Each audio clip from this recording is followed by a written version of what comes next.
Hi friends, welcome back to my channel. Today we are going to learn a very easy recipe, Thandai Mix Powder. Well, this is a 100% summer recipe that cools down our stomach when mixed with milk.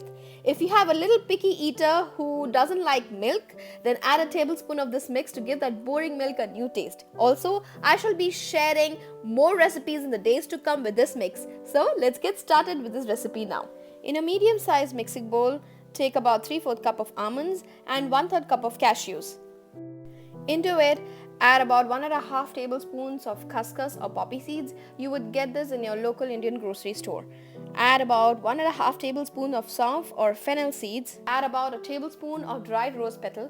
Well, technically all the rose petals are edible, so if you want to make it at home and you have a rose plant, just pluck the petals and you can sun dry them or you can bake them in a cookie sheet for about 2 to 3 hours. Now take a tablespoon of black peppercorns and mix all of this together. Now transfer this mixture into a grinder and grind it into a fine powder. It is absolutely alright if this mix is not ground into a fine powder in the first attempt, because we'll be adding some more ingredients later on into the recipe and grinding it further. That will give it more room to make it into a fine powder. I ground it for about 2 to 3 minutes. I'll just show you the texture. It is still a little coarse and I'm absolutely alright with it. Now is the time to add about 3 cardamom pods. Just de-seed them and add it to the grinder. Don't throw the peels of the cardamom because I usually add it to the tea to give it a nice flavor. Try it out and I'm sure you'll not be disappointed.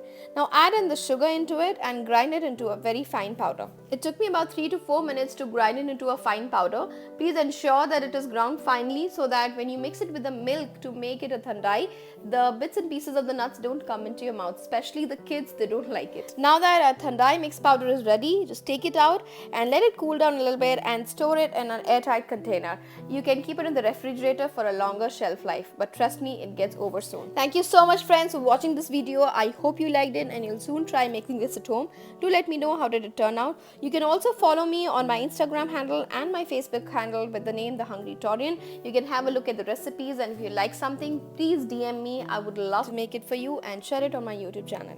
I shall be sharing some beautiful recipes with this Thandai mix powder, so stay tuned. Coming up next is this easy peasy instant suji appe or paniyaram. So stay tuned and don't forget to subscribe to my channel and press the bell icon to get the latest notification. I shall see you next week. Stay healthy, stay safe.